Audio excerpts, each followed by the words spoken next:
अस्सलाम वालेकुम and hello everyone. हाँ जी, ये देखें जी, आज यूएई में बहुत अच्छा मौसम हो गया है। हल्की हल्की सी बारिश हुई है और ये सुबह का टाइम है और ये छुट्टी के दिन का व्लॉग है जो आज मैं आपके साथ शेयर कर रही हूँ। हाँ जी, ये आज मैं मूली के पराठे बनाने के लिए मूली पहले कद्दूकस कर ली और फिर अब इसका पानी अच्छे से निचोड़ लेना है, क्योंकि आपको पता है कि मूली का पानी अगर सही तरह से निचोड़ेंगे नहीं तो आपके पराठे जो है वो सही तरह से नहीं बनेंगे। आज छुट्टी का दिन है और हस्बैंड और बच्चे घर पर ही हैं और हस्बैंड का दिल हुआ कि जी मूली का पराठा खाने के लिए, तो मैंने कहा चले ब्रेकफास्ट में आज आपको मूली का पराठा बना कर देती हूँ। तो इसके लिए जी मूली का पानी अच्छी तरह से निचोड़ने के बाद इसमें मैंने नमक, लाल मिर्च, थोड़ा सा गरम मसाला पाउडर, थोड़ी सी लाल कुटी मिर्च, थोड़ी सी काली मिर्च, धनिया पाउडर और थोड़ा सा हल्दी पाउडर और बिल्कुल एंड पर थोड़ी सी मैंने अजवाइन डाली है। उससे इसका टेस्ट बहुत ही अच्छा हो जाता है पराठों का। और अब इसमें मैं ये फ्रेश ग्रीन कोरिएंडर और ये मिंट लीव्स डाल रही हूँ, थोड़ी सी ग्रीन चिलीज़ कट करके। तो बस ये सारी चीज़ें आप अच्छे से मिक्स कर लेंगे। तो ये जी हमारा मज़ेदार सा मूली के पराठों का मिक्सचर रेडी हो गया। और पराठे बनाने के लिए आटा मैंने पहले ही से ही गूंद के फ्रिज में रखा हुआ था, तो अब मैं इसके बिल्कुल छोटे छोटे से पेड़े बना लूँगी। आटा पहले से गूंदा हुआ हो और फ्रिज में से जब आपने पराठे बनाने हो तो बाहर निकाल कर थोड़ी देर के लिए रख दें, तो वो ज़्यादा अच्छे पराठे उसके बनते हैं, आलू के भी और मूली के भी। तो इसलिए फिर मैंने ये पहले ही निकाल कर तो फ्रिज से बाहर आटा रख दिया था। तो अब ये मैंने छोटे छोटे से पेड़े सारे बनाकर थोड़ी देर के लिए इनको भी रख दिया था, तो वो अच्छे से अब सेट हो गए हैं। तो अब इस तरह से एक छोटी सी रोटी मैं बना कर नीचे रख कर तो दरमियान में ये सारी मूली की जो है फिलिंग वो सारी अच्छे से भर दूंगी इसको, और एक ऊपर भी छोटी सी रोटी ऐसे करके तो फिर सारी साइडों से आप इसको अच्छी तरह से जो है दबा कर तो वो बंद कर देंगे, तो फिर आपका ये मिक्सचर जो है वो बाहर नहीं निकलेगा। बस फिर हल्का हल्का सा आप बेल लेंगे दोनों साइडों से। और मैं ज़्यादातर पराठे हाथ से ही बनाती हूँ, पहले थोड़ा थोड़ा सा उसके ऊपर बेल लेती हूँ और बाकी जो फिर हाथ पर ही बनाती होती हूँ।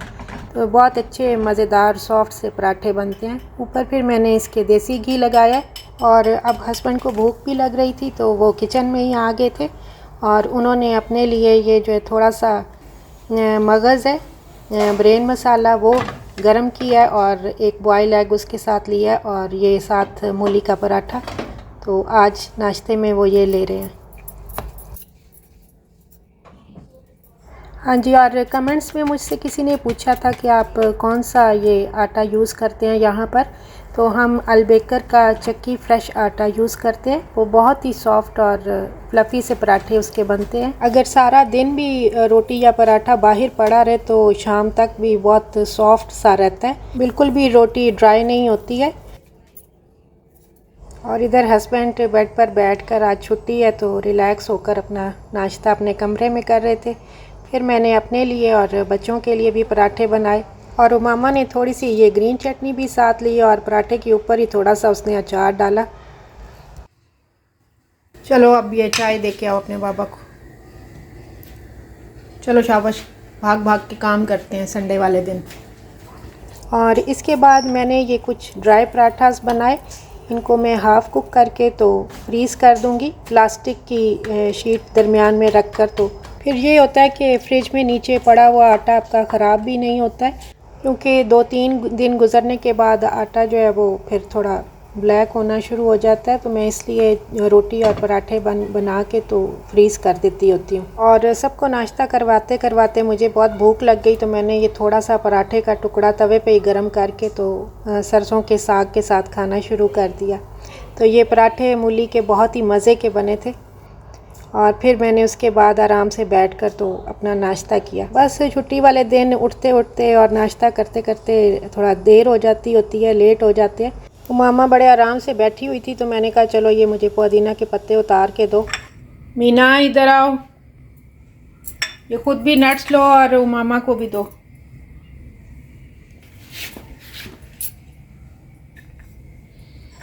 ये ब्लैंकेट ऊपर किया हुआ है, ठंडा लग रही है। और इधर मीना नहाकर फ्रेश हुई तो उसे ठंड सी लग रही थी तो उसने ब्लैंकेट ही ऊपर पूरा ले लिया।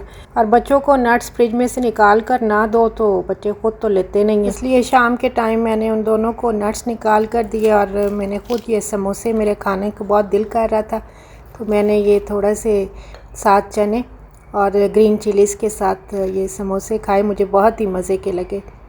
शाम के टाइम आपको पता है ऐसी चीज़ें जो है ना बहुत मज़े की लगती हैं चाय के साथ। और फिर जी ये मुझे किचन की डीप क्लीनिंग करनी थी तो मैंने ये सारी चीज़ें वहाँ से हटा कर तो उस सारे कॉर्नर को पहले मैंने अच्छे से वॉश किया, क्योंकि ये किसी वर्कर को बुलाकर तो वॉल में ये ड्रिल मशीन के ज़रिए ये वाइट रॉड सा जो मैं आइकिया से लेकर आई थी ये मैंने फ़िट करवाया था। तो फिर मैंने सारा वॉल को भी और सारी नीचे भी अच्छे से इसको वॉश करके तो क्लीन किया, क्योंकि ड्रिल मशीन चलने की वजह से भी ये कॉर्नर जो है वो काफ़ी गंदा हो गया था। फिर इसलिए मैंने कहा कि एक ही दफ़ा आप अच्छे से इसको सारा वॉश करके नीट क्लीन कर देती हूँ। और वैसे भी किचन की डीप क्लीनिंग आपको पता साथ साथ होती रहे थोड़ी थोड़ी तो ज़्यादा सही रहता है, वरना बहुत ज़्यादा जो है वो मैसी हो जाता है। और ये ग्लास रैक भी उधर कॉर्नर में पड़ा रहता है तो पानी पड़ने की वजह से जो है वो ये भी काफ़ी गंदा हो गया था। तो मैंने इसको नाइफ़ से फिर जो है इसका वो पानी पड़ने की वजह से जो लेयर सी बन गई थी तो उसको खुरचने की कोशिश की।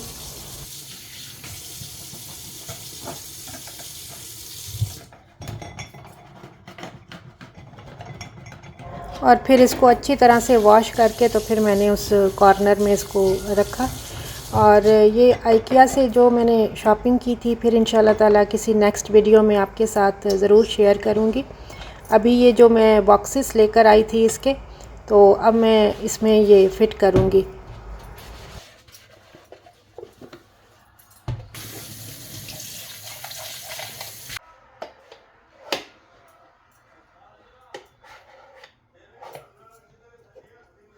और अब ये रात का टाइम है तो ये अदरक लहसुन ज़्यादा सारा छील के तो मैंने इसका पेस्ट बनाना था रमज़ान के महीने के लिए। तो उससे पहले भी आपको पता इस्तेमाल होता रहता है। पहले वाला चॉप किया हुआ सारा फिनिश हो गया था तो मैंने कहा चलो मैं इसको भी जो है ना अब थोड़ा अब पेस्ट बना लेती हूँ, ब्लेंड कर लेती हूँ। तो ये सारा मैंने जिंजर गार्लिक का इकट्ठा डाल के थोड़ा सा ऑयल डाला,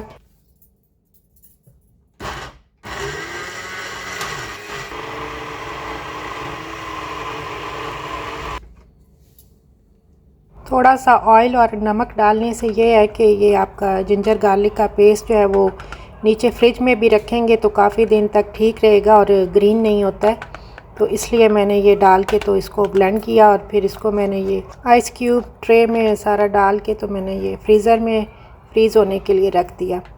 और थोड़ा सा जिंजर गार्लिक पेस्ट मैंने ब्लेंडर में ही रहने दिया और उसमें फिर मैंने ये थोड़ी सी ग्रीन चिलीज़ जो है ना डाल के तो उसका भी मैंने पेस्ट सा बना लिया। क्योंकि जिंजर गार्लिक और ग्रीन चिली का पेस्ट भी हमारे कई खानों में यूज़ होता है तो इसे भी अब मैं फ्रीज़ कर दूंगी और फिर इसके क्यूब्स से बनाकर कट करके तो रख लूँगी। इसके बाद मुझे ये ग्रीन चटनी बनानी थी रमज़ान के लिए। और इधर उमामा को मैंने कहा कि तुम जो है वो कैरेट्स जो है वो थोड़ा मुझे ग्रेट कर दो। और इस ग्रीन चटनी में मैंने धनिया, पुदीना, थोड़ी सी सब्ज़ मिर्चें और लहसुन के जवे, लेमन जूस, थोड़ा सा साबुत धनिया, सफ़ेद ज़ीरा, नमक और काली मिर्च ये सब डाल के तो मैंने अच्छे से इसको ब्लेंड करके और थोड़ा सा ऑलिव ऑयल भी डाल के तो मैं इसको फ्रीज़ कर देती होती हूँ। और ये रात में हस्बैंड अलबेक ले आए थे बच्चों के खाने के लिए। ये ग्रीन चटनी भी रमज़ान में ये है कि आप पकौड़ों के साथ, समोसों के साथ और बिरयानी वगैरह के साथ बहुत काम आती है, इसलिए मैं ये ज़रूर बनाकर तो फ्रीज़ रखती हूँ। और फिर जी रात में डिनर के लिए बन रहा है चिकन पुलाव, जिसमें आलू और मटर भी डालेंगे। तो इसमें पहले मैंने ऑलिव ऑयल डाला है और फिर स्लाइस में कट किए हुए अनियन 2 मीडियम साइज़ वो डाले हैं। तो जब ये लाइट ब्राउन से हो जाएंगे तो फिर इसमें मैं जिंजर गार्लिक का पेस्ट डालूँगी। और ये 1 kg से थोड़ा ज़्यादा चिकन है जिसका पुलाव बना रहे हैं। और थोड़ा सा साबुत खड़ा गरम मसाला भी डाल के मैंने लाइट फ्राई किया था पहले। और अब चिकन को के पीसेस को सबको डाल के तो इसको अच्छे से हम फ्राई कर लेंगे। और फिर मसालों में लाल मिर्च पाउडर, थोड़ा सा धनिया पाउडर, वाइट क्यूमन सीड्स, थोड़ी सी काली मिर्च और गरम मसाला पाउडर, ये सब मैंने डाले हैं। और अब मैं ये शान का पिंक सॉल्ट डाल रही हूँ। अब ये सारे मसाले जो हमने डाले हैं इसके साथ हम चिकन को अच्छी तरह से फ्राई कर लेंगे, तो मसालों का सब का टेस्ट जो है वो चिकन के अंदर तक आ जाएगा। और अब इसमें मैंने ये हल्दी पाउडर भी डाला है।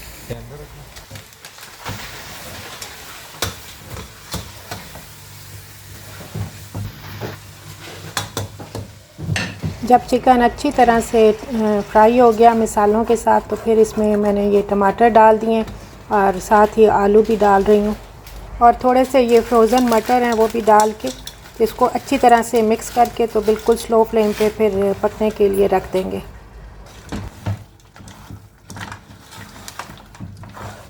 पंद्रह से 20 मिनट के बाद देखें चिकन जो है अब हाफ़ डन हो गया। तो अब अपने चावलों के हिसाब से अब इसमें पानी डाल लेंगे। और ये एक चिकन क्यूब भी मैं डाल रही हूँ अंदर। और फिर इसको अच्छे से एक दफ़ा मिक्स कर देंगे और फ्लेम को इस टाइम पर हाई रखेंगे हम। जब पानी में थोड़ा सा उबाल आ जाएगा तो अब मैं इसमें राइस डालने लगी हूँ।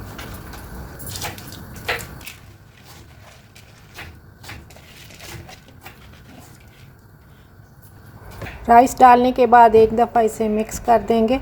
और आज मैं ये थोड़ी ज़्यादा क्वांटिटी में बना रही हूँ, तो जो है ना अब देर भी काफ़ी हो गई थी और सबको भूख भी बहुत लग रही थी। और अब मैंने इसमें टेस्ट किया तो मुझे नमक थोड़ा सा कम लगा तो वो मैंने डाला। और ये फिर येलो वाला जो बिग लेमन होता है स्लाइस में कट करके तो वो डाल रहे हैं। आप भी ज़रूर ये लेमन डालें, पुलाव में बहुत ही मज़े के लगते हैं। थोड़ा सा वो खट्टा सा टेस्ट आता है जब, तो वो बहुत ही मज़े का लगता है। और वैसे भी जो लेमन्स होते हैं वो आपके हाजमे के लिए भी बहुत अच्छे हैं। तो मेरे हस्बैंड को तो बहुत ज़्यादा पसंद है, इसलिए वो ज़रूर डालते हैं पुलाव में। और ये डेट्स भी ज़रूर डालते हैं। तो ये जब मीठा और थोड़ा खट्टा सा टेस्ट आता है खाने में तो आपको बहुत ही मज़े का लगता है। तो साथ ही मैंने ये सैलड भी रेडी कर लिया था और राइस को दम लगा दिया था। तो 15 से 20 मिनट दम पर रखने के बाद ये देखें हमारा कितना मज़ेदार सा पुलाव रेडी हो गया। माशाल्लाह बहुत ही मज़े का ये बना था पुलाव। आप भी रेसिपी को ज़रूर फॉलो कीजिएगा और बनाइएगा ऐसे ही। और बहुत भूख लग रही थी, फिर सब ने खाना खाया। डेट्स की सीड्स निकाल कर तो अंदर ये डालें आप भी। तो डेट्स डालने से इसका टेस्ट बहुत ही मज़े का हो गया था। और डेट्स भी हाजमे के लिए आपके लिए बहुत अच्छी हैं, तो इसलिए जो है वो ज़रूर डालें। और वीडियो को ज़रूर लाइक कीजिएगा और एक प्यारा सा छोटा सा कमेंट्स भी कीजिएगा। और मुझे बताइएगा कि आपको आज की वीडियो और मेरी आज की ये रेसिपी कैसी लगी।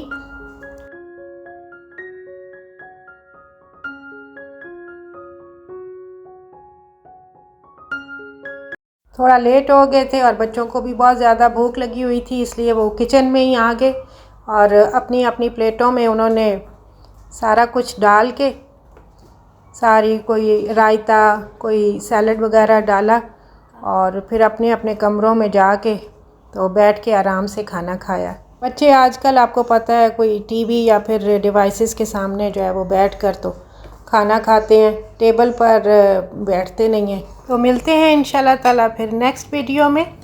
तब तक के लिए ओके जी, अल्लाह हाफ़िज़।